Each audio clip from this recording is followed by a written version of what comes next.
Salam jumpa kembali di video tutorial program aplikasi Retail System CS versi 3. Untuk kali ini akan dijelaskan kelanjutan dari menu transaksi, yaitu pada bagian menu purchase order dan menu pembelian. Yang pertama adalah menu purchase order. Purchase order atau PO adalah bukti pemesanan barang dari supplier oleh konsumen, atau dalam pengertian lain, purchase order adalah salah satu bentuk dokumen penting dan resmi yang dibuat oleh pihak pembeli dalam sebuah transaksi. Dari dua pengertian tadi, maka fungsi dari purchase order atau PO ini adalah untuk melakukan transaksi pemesanan barang dari supplier dengan melakukan penginputan dan pencetakan dokumen daftar data barang yang dipesan.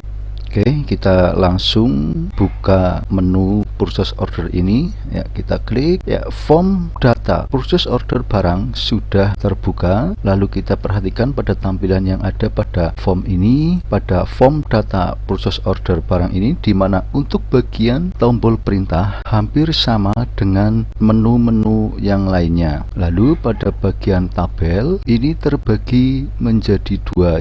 Yang pertama untuk menampilkan data supplier dan beberapa kolom seperti tanggal, nomor PO, nama supplier, total. Lalu bagian yang kedua yaitu detail barang PO untuk menampilkan data barang yang dipesan. Kemudian di bagian bawah tabel terdapat bagian untuk menampilkan informasi jumlah total harga PO atau purchase order. Kemudian di bagian bawah tabel data terdapat bagian untuk melakukan pencarian purchase order atau PO. Selanjutnya adalah membuat data PO baru. Untuk membuat data PO baru, caranya klik tombol new. Ya, kita klik ini. Ya, form menu tambah purchase order sudah terbuka. Lalu perhatikan pada tampilan di mana menu tambah PO ini terdapat beberapa bagian atau kolom. Ya, kita coba langsung melakukan perintah atau mengisi beberapa kolom yang ada. Yang pertama adalah kolom nomor order, kemudian kolom nomor dan kolom tanggal. Ketiga kolom ini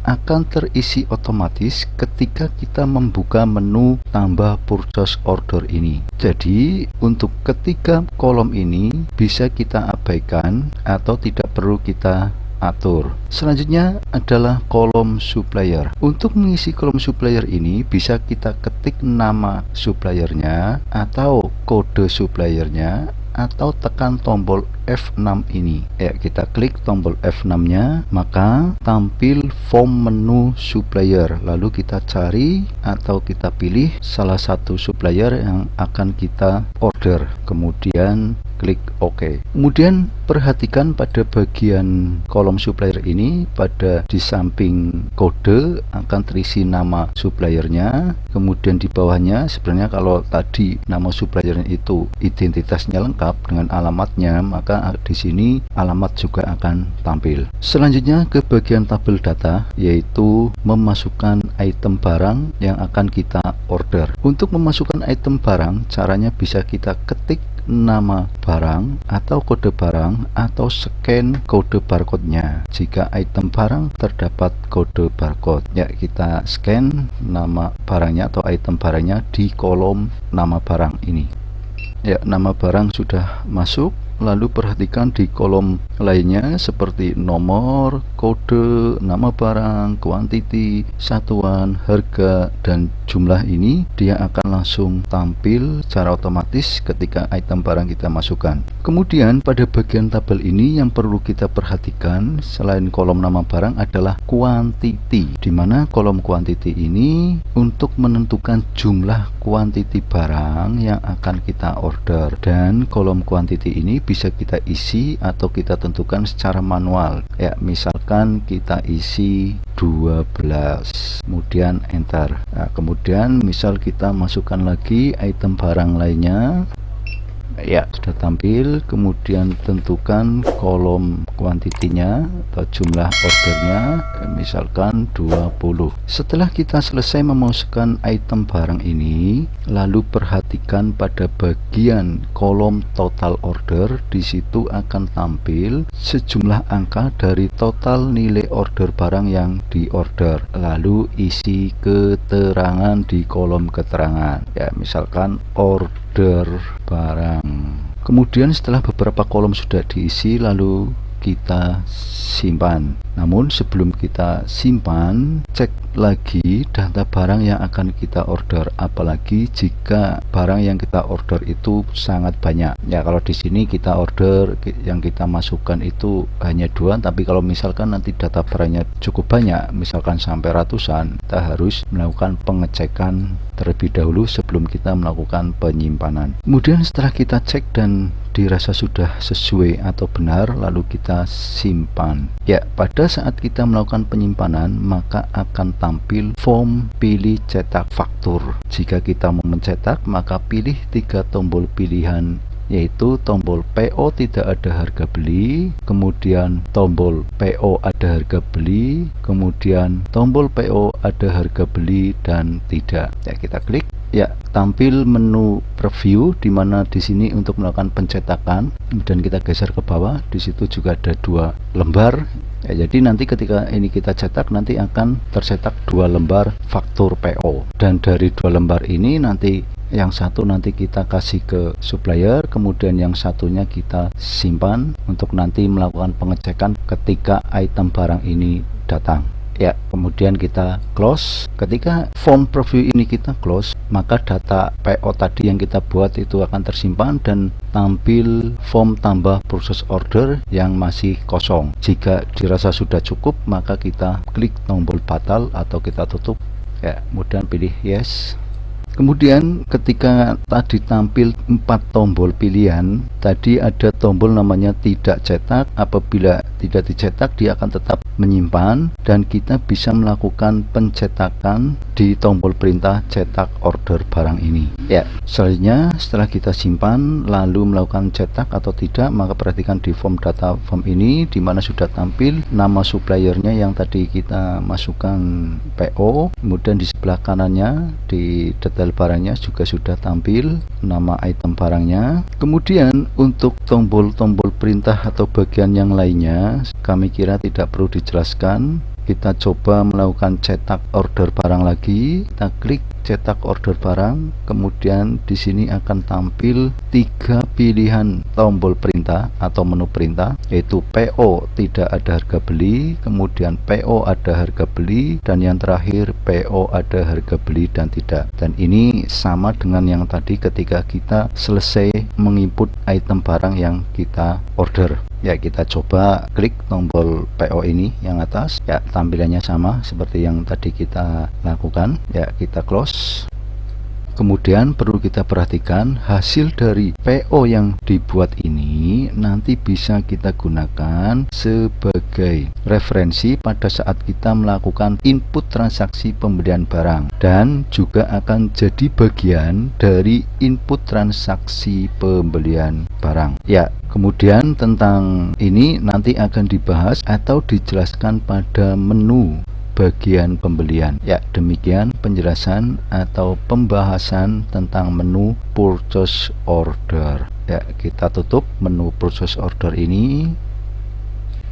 Selanjutnya, setelah tadi kita membahas tentang menu purchase order atau PO, sekarang kita akan membahas tentang menu pembelian. Menu pembelian berfungsi untuk memasukkan data barang dari hasil pembelian atau order barang dari supplier. Jadi ketika kita belanja atau barang yang kita order dari supplier datang, maka selanjutnya kita harus melakukan input pembelian barang. Input pembelian ini sangat penting karena salah satu yang mempengaruhi dari hasil input pembelian barang adalah stok barang. Kemudian jika ada harga yang berubah, misal naik, maka bisa dilakukan lewat input pembelian barang ini. Kemudian selain itu, di menu laporan nanti bisa dilihat tentang data pembelian barang dalam waktu waktu tertentu, misal 7 hari atau 1 bulan atau 1 tahun. Kemudian jika ada pembelian barang yang tempo atau hutang, maka nanti akan muncul atau tampil di laporan tentang jatuh tempo atau waktu pembayaran hutang. Ya, itu adalah contoh beberapa hal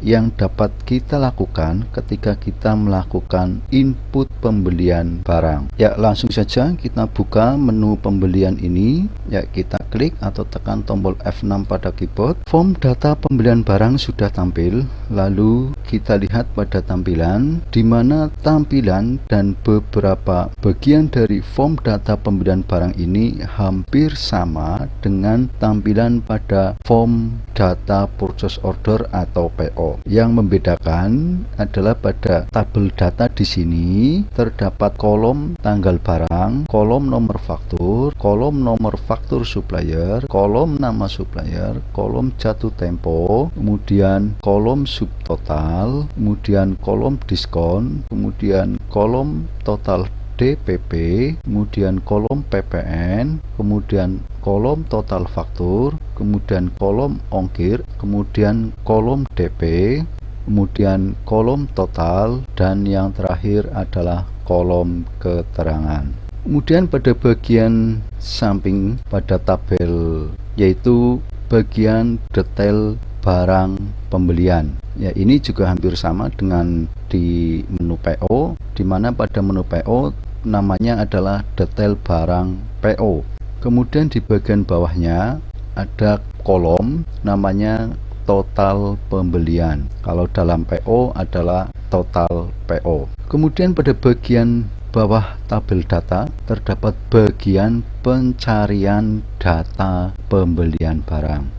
Kemudian selanjutnya kita coba buka atau memasukkan data pembelian barang baru. Caranya klik menu, caranya klik tombol new atau tekan tombol insert pada keyboard. Ya, kita klik ini, maka tampil form menu tambah pembelian. Kemudian perhatikan pada tampilan form tambah pembelian barang ini, di mana terdapat beberapa bagian atau kolom, dan ini hampir sama dengan menu tambah PO. Ya, kita coba isi beberapa kolom yang ada. Yang pertama pada bagian nomor faktur, kemudian kolom nomor dan kolom tanggal faktur, ini akan terisi otomatis ketika form tambah pembelian barang ini terbuka. Jadi untuk bagian ini bisa kita abaikan. Kemudian kolom supplier, ya sama seperti pada menu tambah PO. Ya, misalkan kita masukkan nama suppliernya, kemudian setelah kolom supplier kita masukkan atau kita isi, selanjutnya adalah ke bagian jenis bayar. Di sini perlu kita perhatikan apakah pembelian yang akan kita masukkan itu tunai apa hutang atau tempo. Ini bisa dilihat pada faktur yang diberikan oleh supplier atau faktur dari supplier. Jika tunai, maka ini biarkan tunai. Jika kredit atau tempo, maka kita pilih hutang. Ya, kita klik saja.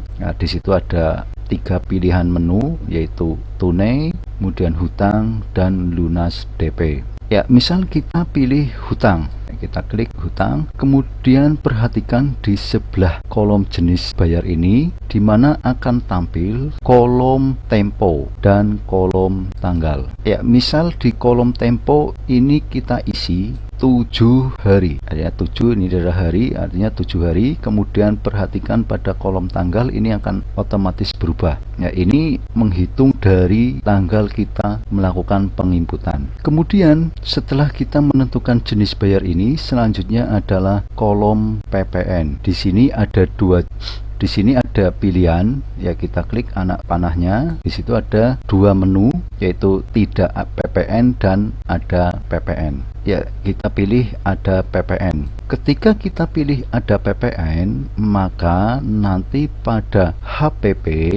itu adalah harga pokok pembelian, akan langsung bertambah nilainya, yaitu 11%. Jadi nilai PPN-nya adalah 11%. Kemudian selanjutnya adalah kolom nomor faktur supplier. Dan untuk kolom ini harus diisi, karena jika tidak diisi, nanti data tidak bisa disimpan. Kemudian untuk mengisinya, lihat pada faktur pembeliannya. Ya, misalkan ini kami masukkan. Kemudian jika tidak ada nomor fakturnya, kita bisa mengisi dengan tanggal penginputan. Ya, hal ini untuk mempermudah kita nanti ketika terjadi kesalahan. Jadi mempermudah untuk melakukan pencarian data, bisa berdasarkan nomor faktur. Kemudian karena memang ada beberapa faktur atau nota yang tidak memiliki nomor faktur atau nomor nota.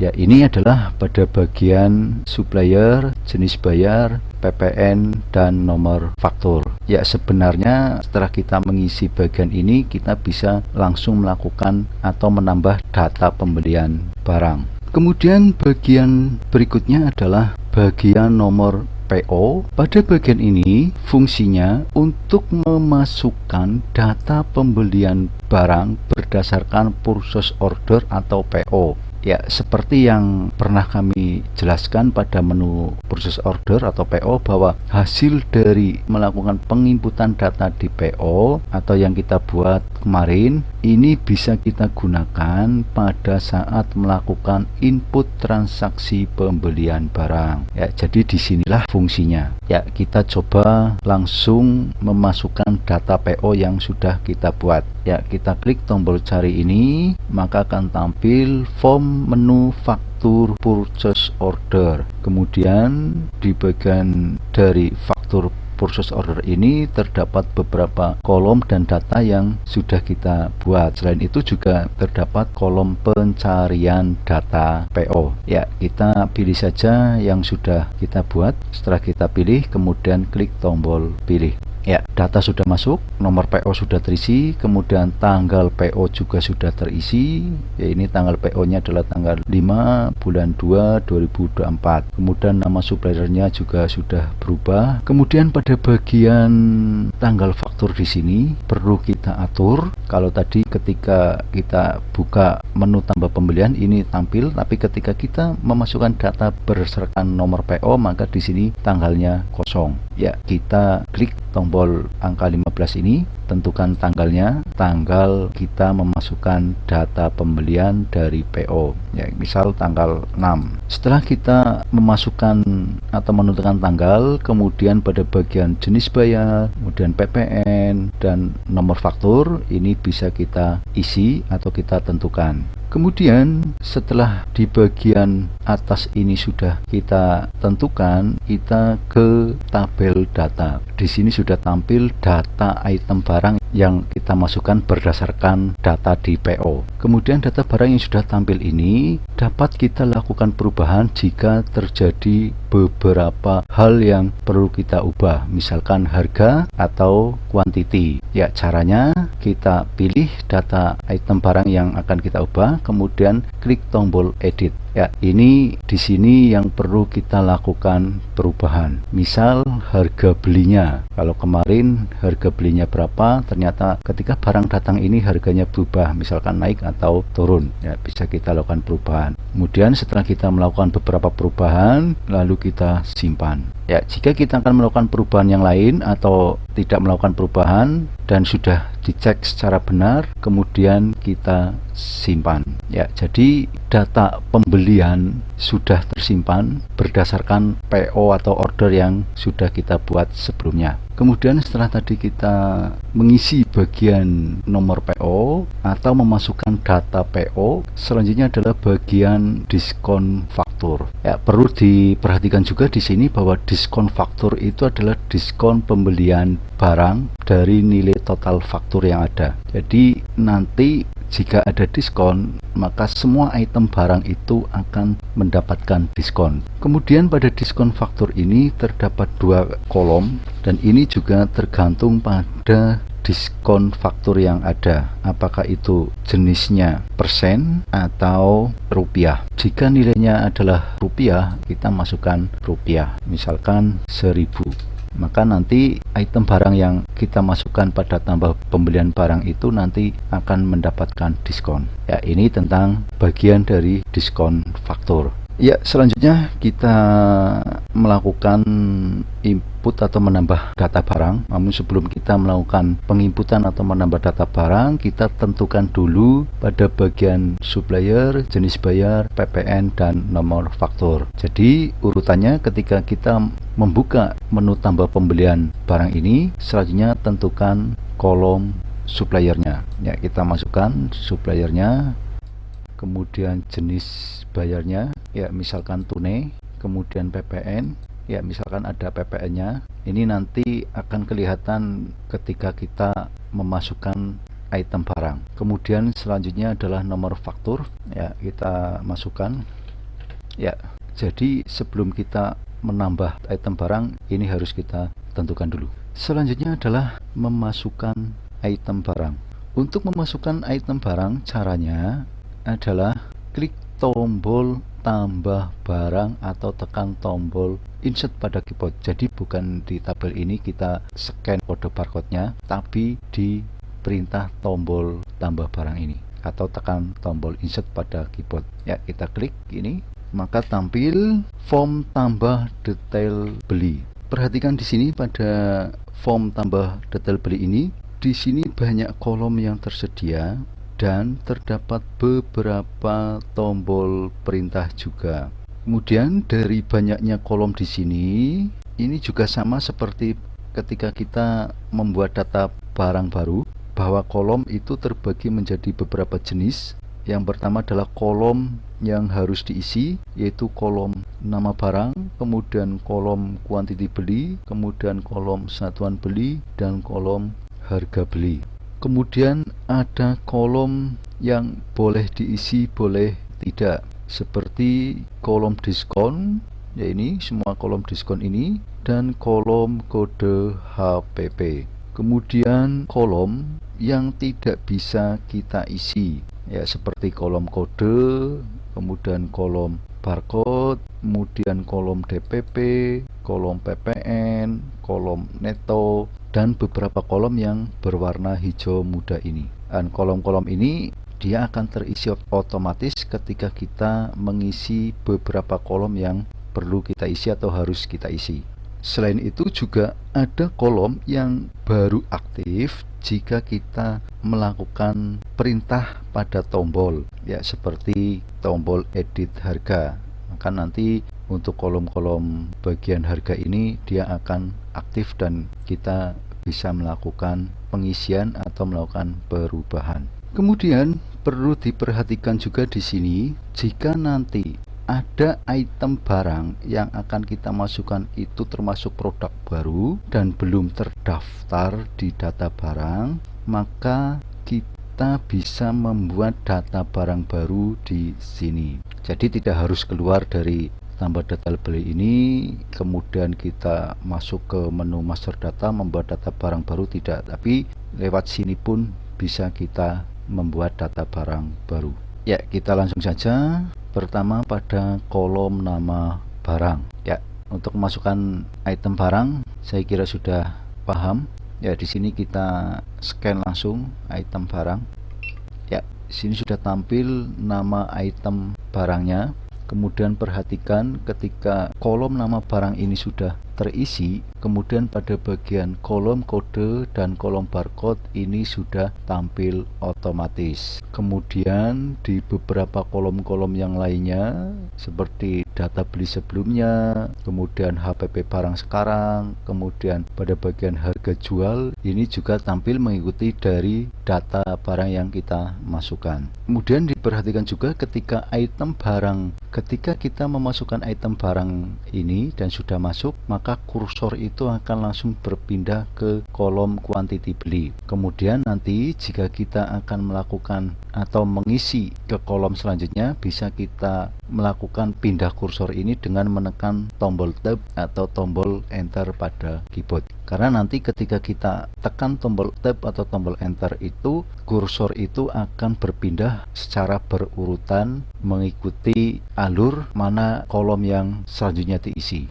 Ya, kemudian selanjutnya sebelum kita isi kolom kuantiti beli, kemudian kolom satuan beli, kemudian kolom isi satuan beli, dan kolom harga beli, perlu kami sampaikan bahwa keempat kolom ini akan berpengaruh pada kolom DPP, neto, dan bagian kolom HPP barang. Selain itu juga akan berpengaruh pada kolom total isi dan kolom jumlah. Kemudian perlu kita setting juga nanti atau kita tentukan pada status jumlah ini. Di sini ada pilihan yaitu hasil kali kuantiti atau sama harga beli. Ya, kita masukkan kolom kuantiti beli. Kemudian perlu kita perhatikan juga di kolom kuantiti beli ini, hasil dari penginputan di kuantiti beli ini akan berpengaruh pada stok barang nanti. Jadi nilai stoknya akan bertambah melalui kuantiti beli atau melalui pembelian barang.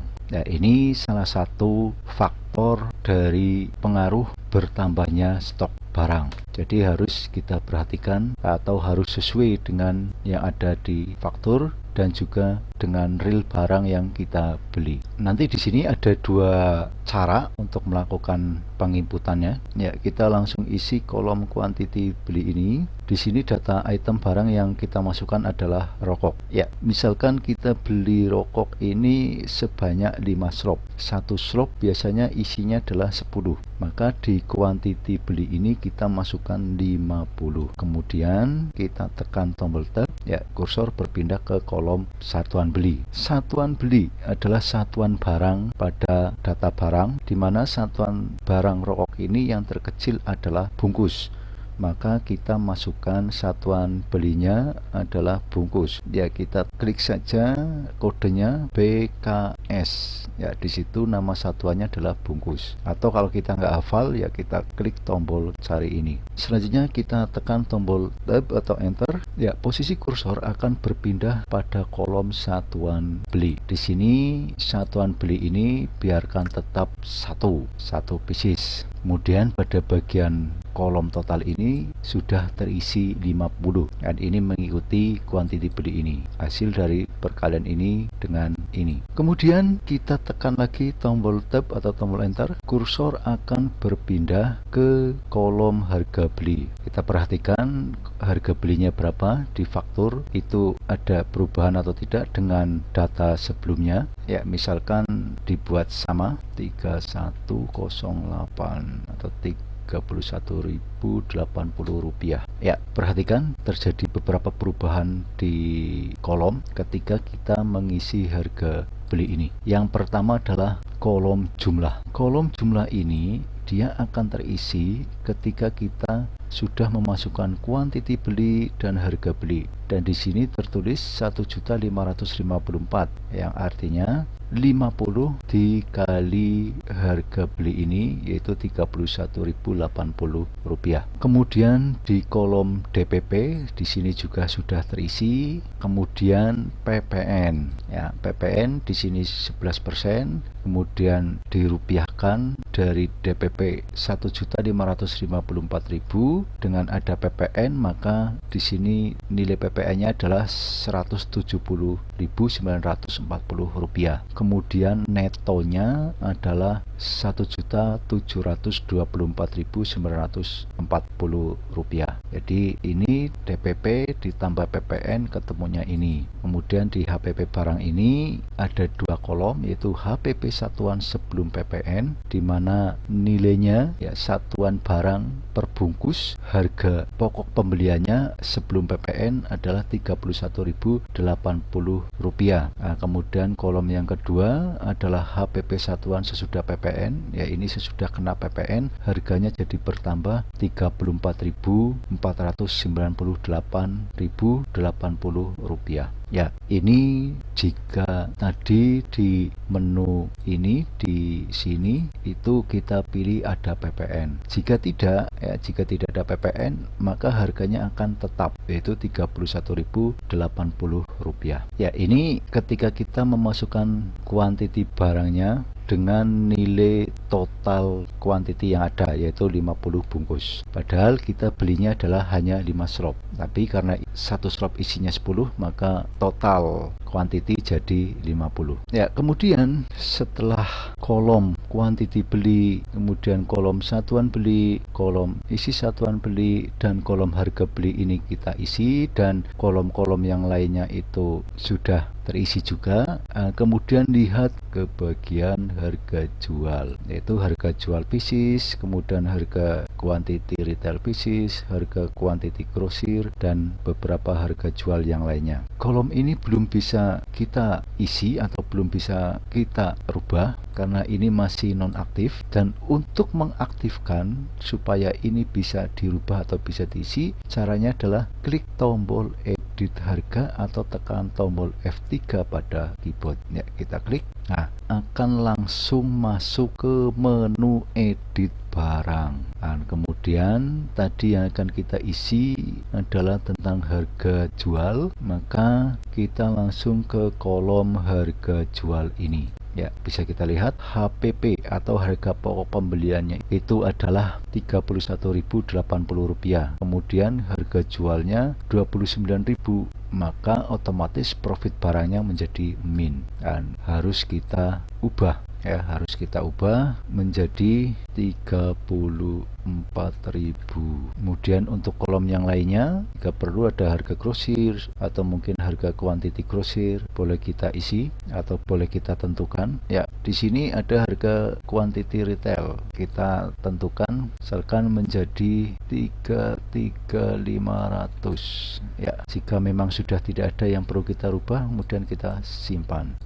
Ya, perlu kita perhatikan di sini masih min 1 karena HPP di sini ada PPN-nya, jadi kita naikkan lagi, kita ubah lagi. Edit misalkan menjadi 35.000. Ya, kemudian harga kuantiti retail 34.850. Ya, kemudian simpan.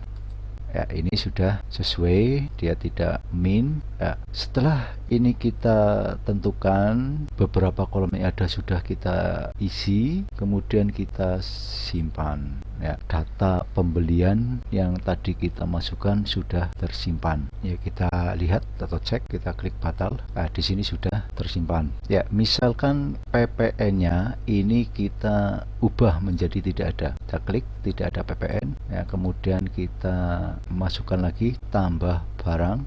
Ya, kita scan.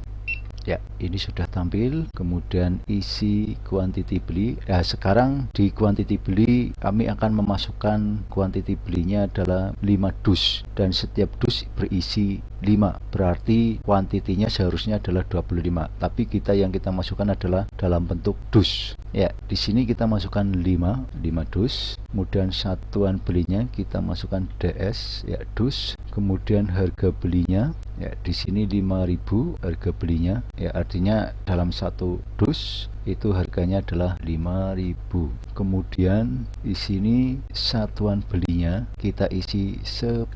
Nah, sekarang perhatikan pada DPP di sini, terutama pada kolom PPN. DPP ya, hasil perkalian ini 5 kali 5.000 ketemu 25.000. Ya, ini DPP, dan kolom jumlah juga sama 25.000. Kemudian kolom total isi ini hasil dari 5 kali 10, ya satu dus itu isi 10, kemudian kita beli adalah 5 dus, maka di sini terisi 50. Kemudian karena tadi kita setting tidak ada PPN, maka di sini kolom PPN kosong. Kemudian kolom neto ini sama dengan nilai DPP 25.000. Kemudian pada bagian HPP barang HPP satuan sebelum PPN 500, kemudian HPP satuan sesudah PPN ini juga 500. Jadi itu perbedaan ketika kita pilih ada PPN dan tidak. Di sini perlu kita perhatikan. Ya, kemudian isi satuan beli ini dia akan masuk sebagai stok barang. Karena apa? Karena satuan terkecil dari satuan barang itu di data barang adalah pieces, bukan dus. Jadi yang akan masuk ke stok barang itu adalah yang 50 ini. Ya, ini harus diperhatikan. Ya, setelah data barang yang kita input ini sudah sesuai, kemudian simpan. Ya, selanjutnya kita masukkan data barang lagi. Ya, sekarang kita memasukkan item barang yang akan kita tentukan nanti adalah tentang diskon ini. Ya, item barang sudah kita masukkan, kemudian kita isi kuantiti belinya, misalkan 48, kemudian satuan beli pieces, ya, kemudian isi satuan kita tetapkan satu saja, kemudian ke harga beli, ya, misalkan tidak ada perubahan, di sini kita masukkan 6.300. Ya, misalkan terjadi perubahan harga di harga beli atau HPP, misalkan 6.500.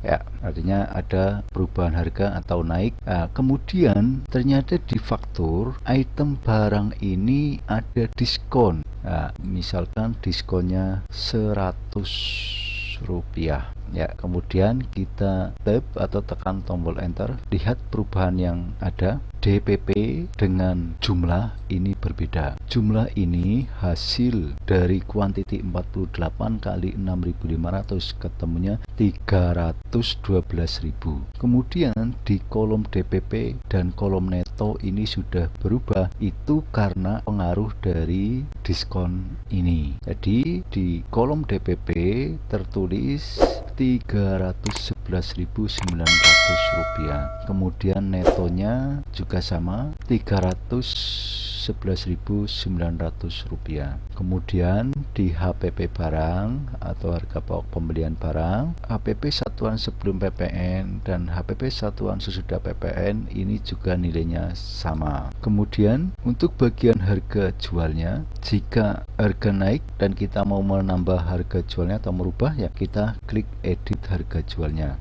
Ya, akan masuk ke edit barang. Kemudian harga jualnya misalkan kita masukkan menjadi 7.500. Kemudian kita simpan. Ya, ini sudah naik dan HPP-nya persentasenya adalah 13,36%. Ya, kemudian kita simpan. Ya, selanjutnya kita akan melakukan penginputan data barang dan ternyata kita tidak tahu bahwa item barang tersebut merupakan item baru atau produk baru. Ya, misalkan kita scan.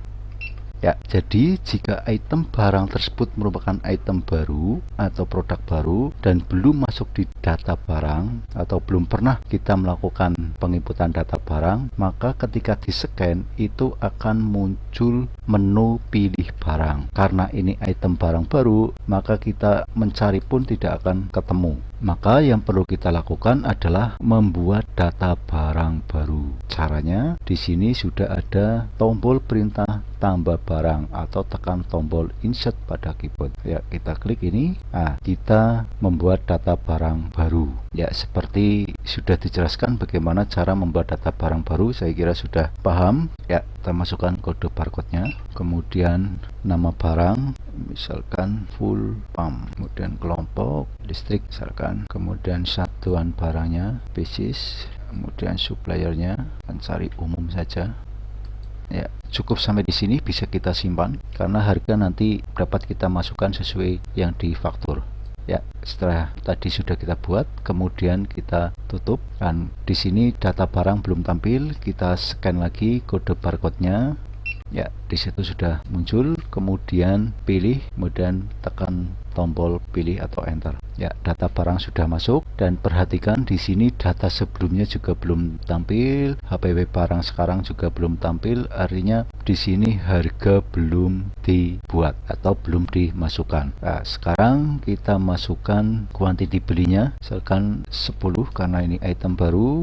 Tadi ordernya pun sedikit dulu, kemudian satuannya pieces, kemudian satuan belinya tetap di situ satu, kemudian harga belinya misalkan 25.000 ya. Untuk kolom yang lainnya seperti jumlah, kemudian DPP, neto, kemudian bagian HPP barang, HPP satuan sebelum PPN dan HPP satuan sesudah PPN ini juga sama. Dan sekarang menentukan harga jualnya. Untuk menentukan harga jualnya seperti yang tadi kami sampaikan, kolom ini belum aktif, jadi kita harus menekan tombol edit harga ini. Ya, HPP kita isi kolom HPP-nya 25.000. Kemudian harga jualnya ya, misalkan 30.000.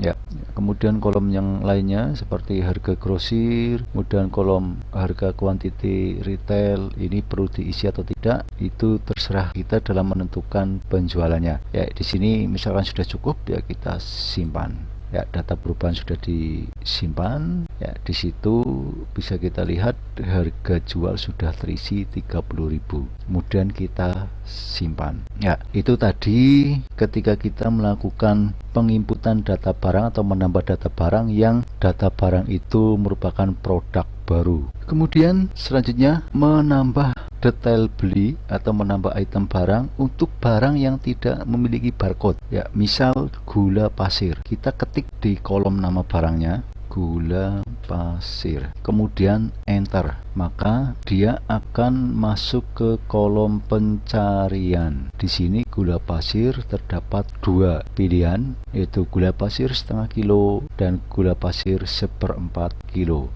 Ya, kita pilih misal 1/4 kilo, kemudian pilih atau tekan tombol enter. Kemudian isi kuantiti belinya misalkan 20, kemudian satuan belinya kilogram atau kg. Kemudian tab atau tekan tombol enter. Ya, di situ isi satuan beli biarkan tetap satu, kemudian harga belinya data sebelumnya untuk pembeliannya itu belum ada, tapi HPP sekarang itu HPP yang lama juga, ini adalah 3.000. Ya, misalkan harganya naik ya, misalkan 3.500. Ya, di sini sudah tampil semuanya, DPP, kemudian neto, HPP barang itu sudah tampil. Dan kemudian harga jual. Harga jual ini berubah atau tidak? Kalau ini adalah harga lama dari HPP 3.000. Kalau ada perubahan ya kita ubah, edit harga, kemudian kita masukkan harga jualnya menjadi 4.750. Kemudian simpan.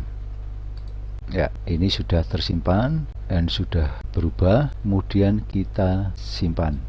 Ya, menu tambah detail beli masih tampil. Kemudian perlu diperhatikan juga untuk memasukkan item barang berdasarkan faktur itu sebisa mungkin selesai dalam satu faktur itu diselesaikan secara berurutan dengan teknisnya dari urutan nomor pertama sampai urutan terakhir, sehingga akan nanti ketika terjadi kesalahan atau ketika kita melakukan pengecekan akan lebih mudah. Dan di sini jika sudah tidak ada yang perlu kita isi, kemudian klik tombol batal atau tutup. Ya, ini tadi adalah data item barang yang sudah kita masukkan. Misalkan ini sesuai dengan faktur yang ada. Misalkan dari supplier ini kita beli sejumlah 5 item barang, kemudian pada bagian subtotal ini juga perlu kita cek sama atau tidak dengan yang ada pada fakturnya. Jika sama, tidak jadi masalah, sebisa mungkin jangan ada selisih. Tapi jika ada selisih, misalkan Rp5, Rp10 atau Rp100, bahkan sampai Rp500, itu bisa dikatakan belum bermasalah. Tapi jika sampai Rp5.000, Rp10.000, maka perlu kita cek lagi apakah di situ terjadi kesalahan penginputan, misalkan di HPP, atau kesalahan ketika melakukan diskon atau pengisian kolom diskon dan lain sebagainya. Kemudian jika hasil penginputan data barang ini sudah sesuai dan dicek tidak ada permasalahan, kemudian kita simpan faktur. Ya, form menu tambah pembelian masih tampil. Jika kita mau menambah lagi, ya seperti tadi dari awal, tentukan supplier, jenis bayar, kemudian PPN dan nomor faktur itu ditentukan, kemudian mengisi data barangnya dengan tambah barang. Jika tidak ada atau tidak mau menambah lagi, kita tutup atau tekan tombol batal, kemudian pilih yes. Di sini pada form detail tambah pembelian sudah tampil supplier, nama supplier, kemudian pada bagian detail barang juga sudah tampil, dan stok yang tadi kita isi atau quantity ini akan menambah pada stok barang. Jadi ketika tadi kita simpan, di sini sudah tampil dan stok barang sudah berubah atau sudah bertambah dengan sendirinya hasil dari penginputan pembelian barang ini. Ya, ini adalah penjelasan tentang bagian dari menu pembelian. Ya, kita close, kita tutup. Ya, demikian penjelasan tentang menu purchase order atau PO dan menu pembelian pada menu transaksi pada program aplikasi Retail System CS versi 3. Mudah-mudahan bermanfaat. Jangan lupa untuk di subscribe, di like, di share, dan di komen untuk membantu pengembangan video kami dan juga untuk mendapatkan informasi video terbaru dari kami. Terima kasih.